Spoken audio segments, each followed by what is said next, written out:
Hi friends, எல்லாருக்கும் வணக்கம். Welcome back to my channel. இன்றைக்கான வீடியோ பார்த்திங்கன்னா நிச்சயமாக எல்லா விதமான கேர்ள்ஸ்க்குமே ரொம்பவே யூஸ்ஃபுல்லாக இருக்கும். பொதுவாகவே பெண்கள் எல்லாருக்குமே இது சின்னவங்கலேருந்து பெரியவங்க வரைக்கும் எல்லாருக்குமே இன்றைக்கி நான் ஷேர் பண்ணுற டிப்ஸ் ரொம்பவே யூஸ்ஃபுல்லாக இருக்கும். இந்த மாதிரி வீடியோஸ் நிறைய வேணும்னு நீங்கள் நினச்சிங்கன்னா நம்ம சேனலை மறக்காமல் லைக் பண்ணிவிட்டு சப்ஸ்கிரைப் பண்ணிவிட்டு இந்த டிப்ஸ் எல்லாம் நீங்கள் ஃபாலோ பண்ணி பார்த்துட்டு எப்படி இருக்குன்றதை நம்மளோட கமெண்ட் பாக்ஸில் கமெண்ட் பண்ணுங்கள். ஃபஸ்ட் நம்ம இப்போ வீடியோக்குள்ளே போயிடலாம். ஃபஸ்ட்டு டிப்பு என்னென்னு பார்த்தீங்கன்னா, இப்போ எல்லாருமே இப்போ பொதுவாகவே ட்ரெண்டாக இருக்கிறதுன்னு பார்த்தீங்கன்னா டைபேக் ப்ளவுஸ் தான் ரொம்பவே ட்ரெண்டாக இருக்குது. இப்போ பொதுவாகவே நார்மலாக ஒரு ப்ளவுஸ் தைச்சா கூட பின்னாடி ஒரு கயர் வச்சு தைக்கிறது இப்போ ஒரு மாதிரி நல்லா ஸ்டைலாக மாறிடுச்சு. ஆனால் அதில் என்ன பெரிய பிரச்சனை பார்த்தீங்கன்னா, அந்த கயரை நம்மளே கட்டுறது ரொம்ப கஷ்டமாக இருக்கும். அப்படி இல்லைன்னா யாரோட ஹெல்ப்போடு தான் நம்ம அந்த கயர் கட்டுற மாதிரி இருக்கும். நம்மளே கட்டணும் அப்படின்னா ஒரு மாதிரி மொந்தமாக இருக்கும். அதாவது ப்ளவுஸ்லாம் நீட்டாக இருக்கும், நம்ம நீட்டாக சாரீலாம் கட்டியிருப்போம். ஆனால் அந்த நாட் மட்டும் பார்த்திங்கன்னா நம்ம சரியாக போட்டிருக்க மாட்டோம். ஏன்னா தனக்கு தனியாக போடும்போது கொஞ்சம் சரியாக வராது. ஸோ அதனால் பார்த்திங்கன்னா அந்த லுக்கே கொஞ்சம் ஸ்பாயில் ஆகிற மாதிரி இருக்கும். ஸோ ரொம்ப ஈஸியாக அதை எப்படி நம்ம பேக் சைடு நம்மளே கட்டிக்கலான்றதை உங்களுக்கு இப்போ ஷேர் பண்ணுறேன். நீங்கள் நல்லா கவனமாக பார்த்தீங்கன்னா உங்களுக்கு ஈஸியாக புரியும்.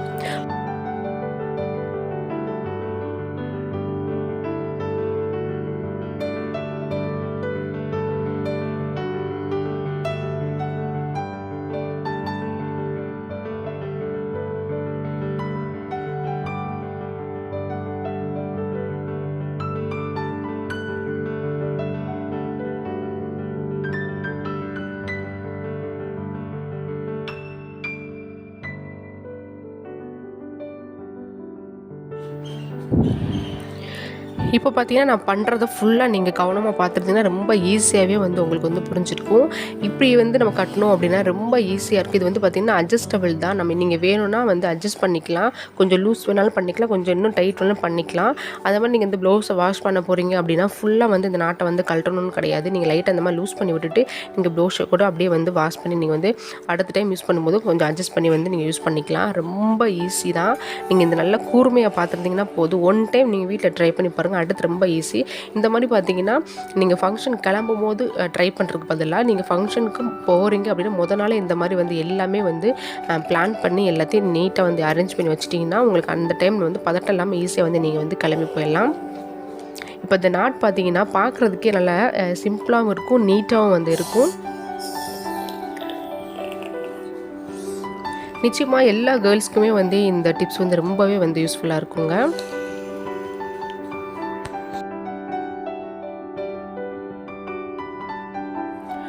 அடுத்த டிப்ஸ் பார்த்திங்கன்னா இதுவுமே ரொம்ப பவர்ஃபுல்லான டிப்புன்னு கூட சொல்லலாம். பொதுவாகவே பார்த்திங்கன்னா சாரியில் நம்ம நிறைய இடத்துல பின் குத்துவோம். ஆனால் அந்த பின் குத்துறது பார்த்திங்கன்னா பின் இந்த சாரியில் அப்படியே லாக் ஆகி அதை எடுக்கிறதுக்கே ரொம்ப கஷ்டப்பட்டு அந்த சாரியே பார்த்திங்கன்னா ஒரு மாதிரி ஸ்பாயில் ஆகிடும். அதில் நூல்லாம் அப்படியே வர ஆரம்பிச்சிடும். இது கண்டிப்பாக எல்லாருமே இந்த இதை நம்ம அனுபவிச்சிருப்போம். ஹூக்கை கலந்ததுக்கப்புறம் பாருங்கள் அந்த இடம் ஒரு மாதிரி சுருங்கி அதில் இருக்கக்கூடிய நூல்லாம் பார்த்தீங்கன்னா அப்படியே வர ஆரம்பிச்சு அந்த இடமே பார்த்தீங்கன்னா ஓட்டையாக மாறிடும். ஸோ அப்படியே பார்த்தீங்கன்னா அப்படியே நம்ம டெய்லி இந்த மாதிரி பண்ண அந்த சேரியை டோட்டலாக வேஸ்ட் ஆகிடும். இது நார்மல் சேரினா கூட பரவாயில்ல, நம்ம பட்டு சேரில் கொஞ்சம் காஸ்ட்லியாக வாங்கியிருப்போம். அதுக்கும் இதே பிரச்சனை தான் இருக்கும். இதுக்கு பார்த்தீங்கன்னா இப்போ ரொம்ப சிம்பிளான ஒரு டிப்ஸ் தான். என்னென்னு பார்த்தீங்கன்னா இந்த மாதிரி பீட்ஸ்லாம் பார்த்தீங்கன்னா நிறையா கடையில் கிடைக்கும். இது கலர் நிறைய கலர்ஸ்லேயே கிடைக்கிது. அது உங்களோட விருப்பம். உங்களுக்கு என்ன கலர் வேணுமோ அந்த மாதிரி கலர்ஸில் வாங்கிட்டு இந்த ஹூக்கில் பார்த்தீங்கன்னா ஒரு பீட்ஸை போட்டுருங்க. இந்த மாதிரி பீட்ஸ் போட்டுட்டு நீங்கள் ஹூக்கை நீங்கள் குத்துனீங்க அப்படின்னா நீங்கள் அடுத்து ரிமூவ் பண்ணும்போது சாரீ பார்த்தீங்கன்னா அந்த ஹூக் தாண்டி அந்த பக்கம் போகாது. ஸோ அதனால் போய் லாக் ஆகிறதுக்கு நமக்கு சான்ஸும் கிடையாது.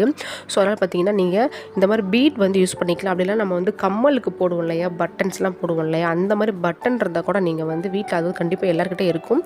அந்த பட்டன் இருந்தால் கூட இந்த பீட்ஸ்க்கு பதிலாக அந்த பட்டன் நீங்கள் போட்டுக்கலாம். இப்போ இந்த மாதிரி பீட்லாம் சேஃப்டி பின்னில் போடும்போது அது அந்த பக்கம் இந்த பக்கம் நகரும். நம்ம சில நேரம் அர்ஜென்ட்டுக்கிட்ட குத்தும்போது பார்த்திங்கன்னா பீட் கரெக்டாக நமக்கு வராது, கீழே விழுந்துடும். அதுக்காக பார்த்திங்கன்னா எந்த பக்கமும் நகராமல் இருக்கிறதுக்கு நீங்கள் ஒரு கம் வச்சு அந்த பீட்ஸை ஒட்டிட்டீங்க அப்படின்னா அந்த பீட்ஸ் எங்கேயுமே நகராது, அப்படியே கரெக்டாக அதே இடத்துல இருக்கும். அப்படிங்கிறப்போ நமக்கு டக்கு நம்ம எங்கேயாவது கிளம்புறோம் அப்படின்னா ஈஸியாக எடுத்து குத்திக்கலாம். அதே மாதிரி பார்த்திங்கன்னா நம்ம கிளம்புற டைமில் இதெல்லாம் பண்ணுறதுக்கு நமக்கு கொஞ்சம் டைம் எடுக்கும். அதனால் பார்த்திங்கன்னா நான் எப்போவுமே இந்த மாதிரி ஒரு 10 ஹூக்கில் இந்த மாதிரி பீட்ஸை போட்டு ஒரு பாக்ஸில் போட்டு வச்சுருவேன். நம்ம கிளம்புறப்போ ரொம்ப ஈஸியாக இருக்கும்.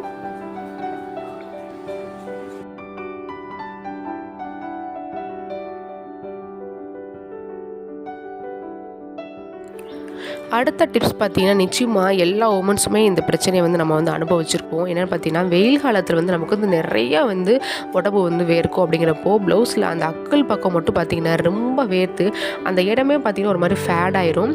கலரும் பார்த்திங்கன்னா ஒரு மாதிரி வந்து சேஞ்ச் ஆகிடும். அடுத்து அந்த ப்ளவுஸை போடுறதுக்கு நமக்கே வந்து ரொம்ப ஷையாக வந்து இருக்கும். அது வந்து நார்மல் ப்ளவுஸ்னால் கூட பரவாயில்ல, நம்ம பட்டு சாரி இந்த மாதிரிலாம் கட்டுறப்போ அந்த ப்ளவுஸுமே வந்து பார்த்திங்கன்னா கொஞ்சம் வந்து இந்த மாதிரி ஃபேட் ஆயிரும். அடுத்து அந்த ப்ளவுஸ் யூஸ் பண்ணவே முடியாது. ஏன்னா கொஞ்சம் நம்ம வந்து காஸ்ட்லி அந்த மாதிரி ஒர்க்லாம் வேறு பண்ணி வச்சுருப்போம். அது இந்த மாதிரி வேர்த்து பார்த்திங்கன்னா அந்த இடம் ஃபுல்லாக ஒரு மாதிரி ஃபேட் ஆயிரும். அதுக்கு இப்போ பார்த்திங்கன்னா ஆன்லைனில் ரொம்பவே அவைலபிளாக இருக்குது. இந்த மாதிரி ஸ்வெட்டிங் பேடுன்னு சொல்லி தனியாகவே வந்து விற்கிறாங்க, சேல்ஸ் பண்ணுறாங்க. இந்த மாதிரி பேட் வாங்கி வச்சிட்டோம் அப்படின்னா நம்ம வந்து ரொம்ப நாள் வரைக்கும் அந்த ப்ளவுஸ் வந்து வரும். அதே மாதிரி பார்த்திங்கன்னா ஒரு சில ப்ளவுஸ் வந்து அக்கிளில் வந்து ரொம்ப அரிக்கிற மாதிரி வந்து இருக்கும். அதுக்குமே பார்த்திங்கன்னா இந்த பேட் வந்து ரொம்ப யூஸ்ஃபுல்லாக இருக்கும். ரொம்ப சாஃப்டாக இருக்கும். முக்கியமாக அந்த பேட் பொறுத்தவரைக்கும் ரொம்ப சாஃப்டாக இருக்கும். இது வந்து பார்த்திங்கன்னா எவ்வளோ வேர்த்தாலும் பரவாயில்லைங்க, நமக்கு வந்து அந்த ப்ளவுஸில் வந்து அந்த வேறு துளி வந்து படவே படாது. அந்த பேடே வந்து ஃபுல்லாக வந்து ரிமூவ் பண்ணிடும். நான் வந்து அதிக நாள் வந்து இந்த பேட் வந்து யூஸ் பண்ணியிருக்கேன். அந்த யூஸ் பண்ணி பார்த்துட்டு தான் நான் வந்து உங்கள்கிட்ட வந்து ஷேர் பண்ணுறேன். இது ஃபுல்லாக பார்த்திங்கன்னா ஒரு பேக்கெட்டில் 24 பேட் வந்து இருக்கும். சிங்கிள் பேக்காக வந்து இருக்கும். அந்த ஒரு சிங்கிள் பேக் எடுத்து நீங்கள் ஓப்பன் பண்ணிங்கன்னா இந்த மாதிரி 2 பேட் வந்து இருக்கும். ஒன் டைம் வந்து கன்ஃபார்மாக நம்ம வந்து 2 பேட் வந்து யூஸ் பண்ணுவோம் இல்லையா. ஸோ அதெல்லாம் பார்த்திங்கன்னா அந்த மாதிரி டோட்டலாக பார்த்திங்கன்னா உங்களுக்கு கிட்டத்தட்ட 24 பேட் அப்படின்னு 48 பேட் வந்து உள்ளே வந்து இருக்கும்.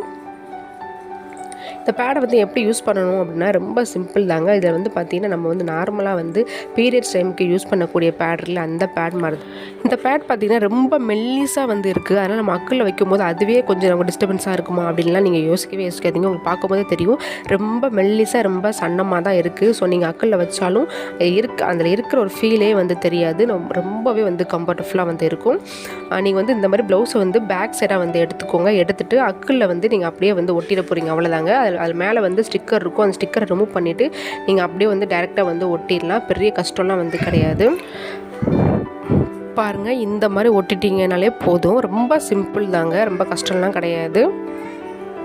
நல்லா வந்து ஸ்டிஃபாக வந்து ஒட்டிக்கும். அடுத்து நீங்கள் ரிமூவ் பண்ணுறப்போ ஈஸியாக வந்து ரிமூவ் பண்ணிடலாம். இது வந்து பார்த்திங்கன்னா ஒன் டைம் யூஸ் பண்ணிட்டீங்கன்னா அதை வந்து அடுத்து வந்து நீங்கள் எடுத்து வந்து வீசிடணும். அதை மறுபடியும் நம்ம வந்து யூஸ் பண்ண முடியாது. இந்த டிப்ஸுமே பார்த்திங்கன்னா எல்லாருக்குமே ரொம்ப யூஸ்ஃபுல்லாக இருக்கும். இப்போ ஃபுல்லாமே பார்த்திங்கன்னா பேக் ஓப்பன் நெக் வந்து நிறையா பேர் வந்து இப்போ வந்து போடுறோம். ஆனால் அதுலேருந்து என்ன பிரச்சனைன்னு பார்த்தீங்கன்னா இதுவுமே பார்த்திங்கன்னா மற்றவங்களோட ஹெல்ப் இல்லாமல் நம்மளால் போட முடியாதுன்னு யோசிக்கிறோம். அது வந்து ரொம்பவே தப்பு. நம்மளே வந்து இது வந்து சிம்பிளாக வந்து போட்டுடலாம். டைரெக்டாக எடுத்தோடனே கை ரெண்டையும் உள்ளே வந்து விட்டுறக்கூடாது. ஃபஸ்ட்டு நம்ம வந்து ப்ரா வந்து நம்ம எப்படி வந்து நமக்கு நம்மளே போட்டுக்கோமோ அதே மெத்தட்லேருந்து நீங்கள் இதை வந்து ஃபாலோ பண்ணி போட்டிங்கன்னா ஈஸியாக வந்து போட்டுடலாங்க. ஃபஸ்ட்டு வந்து அந்த ஹூக் வந்து ரெண்டுமே பார்த்திங்கன்னா நம்ம செஸ்ட்டு பக்கத்தில் வர்ற மாதிரி வச்சுட்டு நீங்கள் வந்து ஹூக்கை வந்து ஃபஸ்ட்டு மாட்டிட்டு அதை அப்படியே வந்து பேக் சைடு வந்து தள்ளி விட்டுருங்க. அதுக்கப்புறம் பார்த்திங்கன்னா கையை வந்து மாட்டிக்கோங்க. அப்புறம் பார்த்திங்கன்னா மேலே உள்ள ஹூக்கை வந்து ஈஸியாக நம்மளாம் வந்து பின்னாடி உள்ள பட்டன்ஸில் எப்படி மாட்டுவோமோ அந்த மாதிரி வந்து மாட்டிடலாம். நம்ம வந்து எப்படி தனக்குத்தானே பிரேசியர் வந்து போட்டுக்கிறோமோ அதே மெத்தடை யூஸ் பண்ணி நீங்கள் இந்த மாதிரி பேக் ஓப்பன் ப்ளவுஸ்லாம் போட்டிங்கன்னா ரொம்ப வந்து சிம்பிளாக இருக்கும். ரொம்ப கஷ்டம்லாம் வந்து கிடையாது. ரொம்ப எளிமையாக வந்து நம்மளே வந்து போட்டுக்கலாம்.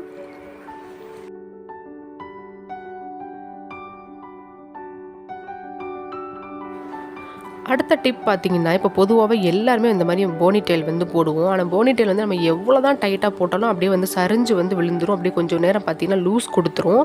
ஸோ அதெல்லாம் பார்த்திங்கன்னா ரொம்ப இரிட்டேட்டிங்காக இருக்கும். பட் சிம்பிளான மெத்தட் சொல்கிறேன், நீங்கள் அதை ஃபாலோ பண்ணுங்கள். நீங்கள் எப்போது போனி டெயில் போட்டாலும் இதை மட்டும் ஃபாலோ பண்ணுங்கள். அவ்வளோ டைட்டாக நல்லா ஸ்டிஃபாக வந்து இருக்கும். நீங்கள் வந்து ஹேர் பேண்டோ இல்லை ரப்பரோ ஏதாவது யூஸ் பண்ணி ஃபஸ்ட்டு வந்து நல்லா தலையை வந்து டைட் பண்ணிடுங்க.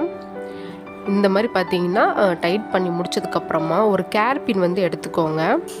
அந்த கேர்பினை பார்த்தீங்கன்னா இப்போ நான் வந்து லப்பர் யூஸ் பண்ணி தான் போனி டெயில் வந்து போடுறேன். ஸோ அந்த ஹேர்பினை வந்து அந்த லப்பரில் வந்து நீங்கள் வந்து கோர்த்துக்கணும். நான் பண்ணுறத கொஞ்சம் கூர்மையாக பாருங்கள், நல்லா கிளியராக தெரியும் உங்களுக்கு. லப்பரில் கோர்த்துட்டு நீங்கள் அந்த கேர்பினை அப்படியே உல்ட்டாக வந்து கீழே வந்து பின் பண்ணிடுங்க. பின் பண்ணி அந்த மாதிரி நீங்கள் பின் பண்ணிட்டீங்கன்னா நமக்கு நல்லா டைட்டாக இருக்கும். போனி டெயில் நீங்களாக வந்து கலட்டுற வரைக்கும் அது வந்து கன்ஃபார்மாக வந்து கலரவே கலராது. பார்க்கும்போதே தெரியும் நல்லா ஸ்டிஃபாக எவ்வளோ சூப்பராக இருக்குன்னு, எவ்வளோ டைட்டாக இருக்குது பாருங்கள். இந்த மெத்தட் வந்து ஃபாலோ பண்ணுங்கள். ரொம்ப சிம்பிள் தான். அந்த லப்பரில் வந்து கேர்பினை வந்து கோர்த்துட்டு அந்த கேர்பினை அப்படியே உல்ட்டாவாக நீங்கள் திருப்பி உள்ளே வந்து நீங்கள் வந்து பின் பண்ணிட்டீங்க அப்படின்னா நல்லா ஸ்டிஃபாக வந்து இருக்கும். அடுத்த டிப்ஸ் பார்த்தீங்கன்னா, இப்போ மேக்ஸிமம் எல்லாருமே பார்த்தீங்கன்னா பிரேசியர் வந்து வியர் பண்ண ஆரம்பிச்சிட்டோம். ஆனால் ஒரு சிலருக்கு பார்த்தீங்கன்னா பிரேசியர் வியர் பண்ணால் இந்த மேலே ஷோல்டரில் பார்த்தீங்கன்னா கொஞ்சம் ஒரு மாதிரி வந்து அலர்ஜி மாதிரி வரும். அப்படி இல்லைனா அது வந்து கொஞ்சம் டைட் ஆகிடுச்சு அப்படின்னா அந்த இடத்துல வந்து பட்டு அந்த இடமே பார்த்திங்கன்னா ஒரு மாதிரி பிளாக்காக மாறிடும். அப்படி இல்லைனா நம்ம வந்து அந்த பிரேசியர் கழட்டும் போது அந்த இடம் ஃபுல்லாக பார்த்திங்கன்னா ஒரு மாதிரி அந்த பிரேசியர் பட்டு தழும்பாகவே வந்து மாறிடும். இந்த பிரச்சனையை பார்த்திங்கன்னா ஈஸியாகவே நம்ம வந்து சால்வ் பண்ணிடலாங்க. என்னென்னு பார்த்தீங்கன்னா, ஆல்ரெடி நம்ம இதுக்கு முன்னாடி வந்து சொல்லியிருப்பேன். இந்த ஸ்வெட் பேட் வந்து எதுக்காக யூஸ் பண்ணணும், இந்த பேடை யூஸ் பண்ணியே நம்ம இந்த ப்ராப்ளத்தையும் வந்து க்யூர் பண்ணிக்க போகிறோம். இந்த பேட் பார்த்திங்கன்னா ரொம்ப சாஃப்டாக வந்து இருக்கும். ஸோ அதனால் பார்த்திங்கன்னா இதுலேருந்து ஒரு பேட் வந்து எடுத்துக்கோங்க. ஒரே ஒரு பீஸ் மட்டும் போதும். அந்த பீஸை வந்து பார்த்திங்கன்னா 2ஆக கட் பண்ணிவிட்டு நமக்கு வந்து ஷோல்டரில் எந்த இடத்துல படுமோ பிரேசியர் அந்த இடத்துல இதை வந்து ஃபிக்ஸ் பண்ண போகிறோம்.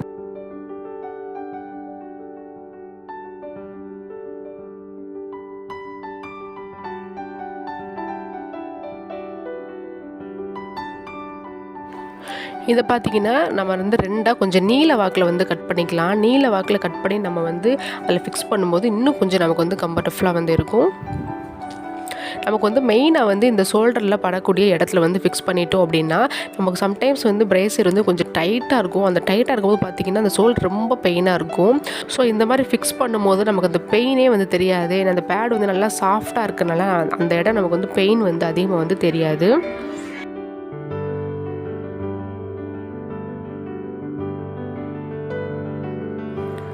பாருங்கள், ரொம்ப சிம்பிளாகவே இந்த ப்ராப்ளத்தை வந்து நம்ம வந்து சால்வ் பண்ணிட்டோங்க. இதுக்கு கடையில் தனியாக காசு கொடுத்து இதுக்குலாம் தனியாக நம்ம இது வந்து செலவு பண்ண தேவையில்லை. அடுத்த டிப்ஸ் பார்த்தீங்கன்னா மேக்ஸிமம் எல்லாருக்கும் தெரிஞ்ச விஷயந்தான். பட் தெரியாத ஒரு சிலருக்காக நம்ம பொதுவாக பார்த்தீங்கன்னா நம்ம வெளியில் போகிறோம், ஏதாவது ஃபங்க்ஷன் போகிறோம்னா கொஞ்சம் ஒரு மாதிரி ஹரிபரியாக தான் நம்ம வந்து கிளம்புவோம். அந்த டைமில் பார்த்தீங்கன்னா நெயில் பாலிஷை வந்து பார்த்திங்கன்னா அந்த அர்ஜென்ட்டுக்கு வந்துங்கன்னா அப்போவே நல்லா ரெடி ஆகிட்டு டக்குன்னு எடுத்து போடுற மாதிரி இருக்கும். அந்த மாதிரி போட்டோம் அப்படின்னா அந்த நெயில் பாலிஷ் போட்டு அடுத்த செகண்டே பார்த்திங்கன்னா நம்ம ட்ரெஸ்ஸில் ஏதாவது வந்து படுறதுக்கு சான்சஸ் இருக்குது. நம்ம கொஞ்சம் ஃபங்க்ஷன் போகிறோம் அப்படின்னா கொஞ்சம் காஸ்ட்லியாக நல்லா கிராண்டாக வந்து போவோம். ஸோ ட்ரெஸ்ஸில் பட்டுட்டா நமக்கு அந்த ட்ரெஸ்ஸே வந்து டோட்டலாக வந்து வேஸ்ட் ஆகிடும். ஸோ அதனால் பார்த்தீங்கன்னா நீங்கள் வந்து ஹரிபரியாக கிளம்புறப்போ கூட நீங்கள் நெயில் பாலிஷ் போட்டாலும் அந்த நெயில் பாலிஷ் வந்து டக்குன்னு வந்து காய வைக்கிறதுக்கு ரொம்ப சிம்பிளாக வந்து ஒரு டிப்ஸ் தான் சொல்ல போகிறேன். நெயில் பாலிஷ் போட்ட உடனே பார்த்தீங்கன்னா இந்த மாதிரி ஒரு பவுலில் தண்ணி வச்சுக்கோங்க. அந்த தண்ணியில் வந்து கையை வந்து நல்லா டிப் பண்ணி எடுத்தீங்க அப்படின்னா எடுத்துகிட்டு ஒரு 5 செகண்ட் வந்து நீங்கள் அதை அப்படியே வந்து விட்டுருங்க. அதுக்கப்புறம் நீங்களே வந்து டச் பண்ணி பாருங்கள், கன்ஃபார்மாக கையில் வந்து ஒட்டாது. ஸோ இந்த மாதிரி பண்ணிங்க அப்படின்னா நெயில் பாலிஷ் வந்து டக்குன்னு வந்து காஞ்சு போயிடும். அடுத்த டிப்ஸ் பார்த்தீங்கன்னா மருதாணி இந்த மாதிரி வந்து வச்ச உடனே நல்லா வந்து சிகப்பு கலரில் பிடிக்கணும் அப்படின்னா இப்போ நான் சொல்லப்படுற டிப்ஸை வந்து ஃபாலோ பண்ணுங்கள். முன்னாடிலாம் பார்த்தீங்கன்னா நைட்டு வந்து மருதாணி வச்சுட்டு காலையில் வரைக்கும் நம்ம வந்து வெயிட் பண்ணிகிட்ருப்போம் எப்படி பிடிச்சிருக்குன்னு பார்க்குறதுக்கு. பட் இப்போலாம் அப்படி கிடையாதுங்க.